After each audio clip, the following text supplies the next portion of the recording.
All right, our gumbo is ready, and it has the fish.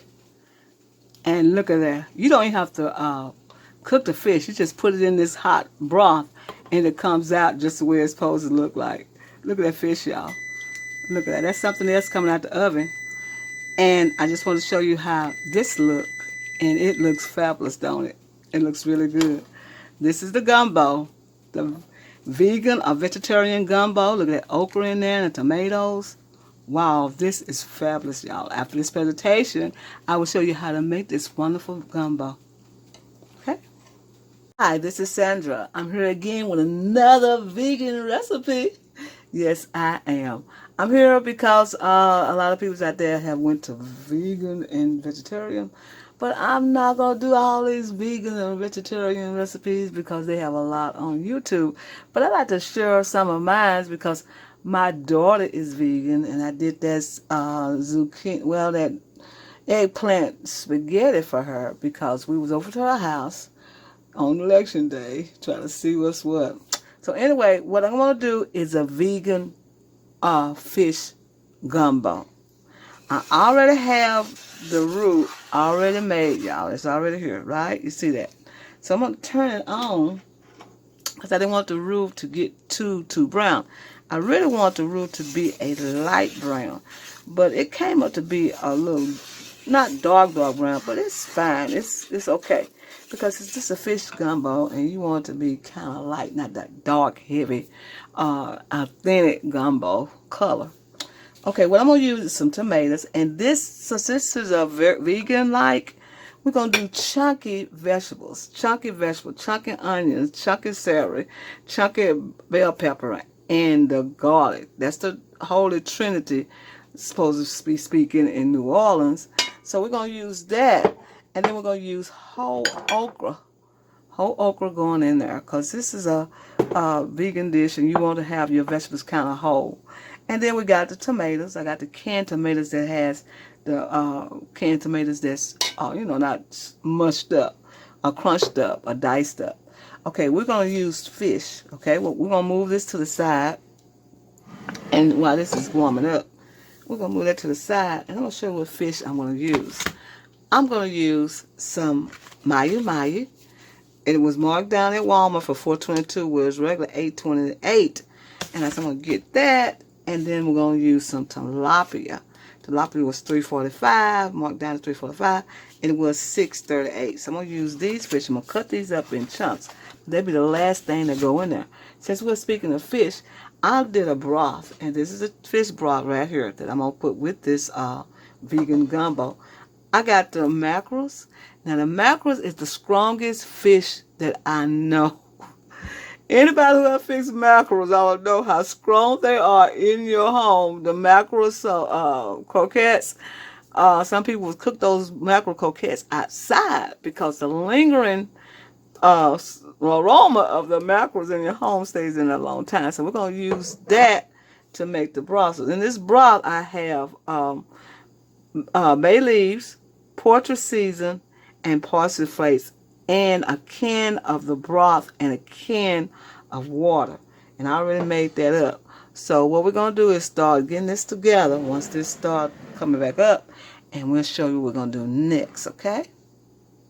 All right, we're going to get ready to assemble gumbo. So we're going to add all the onion and garlic, and we're going to stir all this together. Just like this, y'all. We have to stir all this together because we want to cook this. As you see that I got all the vegetables in hunky style. Yes, indeed, because I think a vegan or vegetarian dish should have hunky vegetables because that's what it's all about. So what we're going to do is just saute this like this and keep it going. Get that flour taste into this onions and get it all, incorporated together. While we're doing this, I think I'm going to put a little bit more oil in it because it looks like it needs a little bit more oil, just a little, to get it stirred up in there real good, okay? So we can always skim it off. We need this like this, y'all. Smelling good already.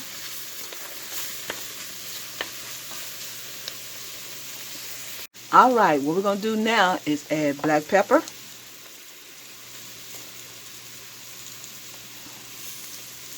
We're going to add salt.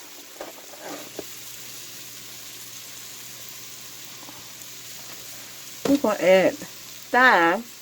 I call it thyme, but it's thyme.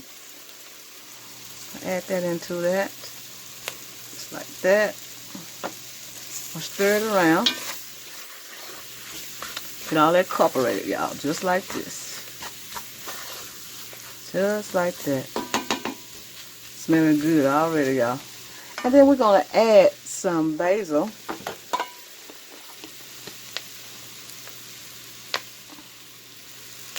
And then we're going to add some parsley flakes.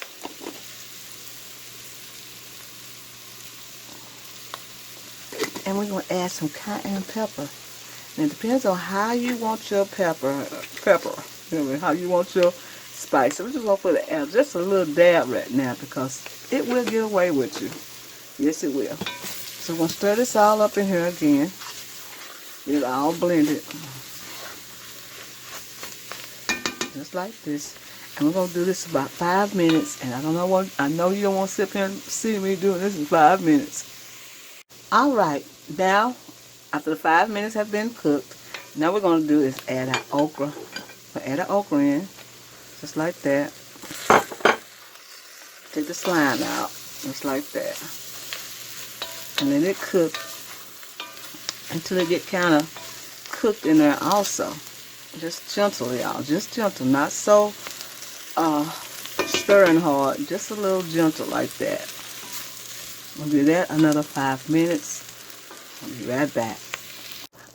Alright. What we're going to do now is, let me make sure this is right. Okay, it's right. Now, what we got now, we got all this. Now we're going to add our broth to this. The broth I was telling you about. We're going to add that to it. Just like that. Stir it all up. I'm going to let this simmer for about maybe 10 minutes in simmer mode. Now we're going to put some tomatoes in it, y'all. Some more tomatoes. I thought I was going to need just a little, but I need more than just a little tomatoes. I need some more tomatoes in here. So I'm going to add some more tomatoes in it. And we'll be right back, okay? Okay, after the 5 minutes, we're going to add our tomatoes. Just like this. Get it started. It's smelling good, y'all. Okay.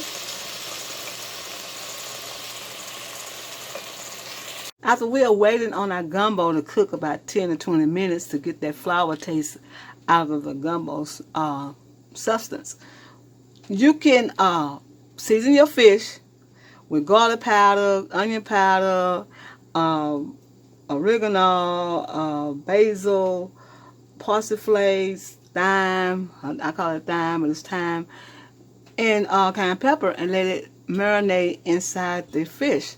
So we're going to move this over to the side since we already done that. We're going to bring the gumbo over here and let you see what it look like. All right, there it goes, y'all. Right there. It's ready to add the fish. All this is seasoned all up. So we're going to add the fish, and it will take the fish long to cook because the fish is so light. So we're going to add all that in there, and we're going to let this cook for about 5 minutes. Now, if you like shrimp, you can put shrimp in there, but I don't eat shrimp. So that's why you don't see me do shrimp dishes. That's why you don't see me doing pork and dishes and stuff like that. So what we're doing is letting this marinate for just a minute or two, and we'll be right back. All right, our gumbo is ready, and it has the fish. And look at that. You don't even have to cook the fish. You just put it in this hot broth, and it comes out just the way it's supposed to look like. Look at that fish, y'all. Look at that. That's something else coming out the oven. And I just want to show you how this looks. And it looks fabulous, don't it? It looks really good. This is the gumbo. The vegan or vegetarian gumbo. Look at that okra in there and the tomatoes. Wow, this is fabulous, y'all. After this presentation, I will show you how to make this wonderful gumbo.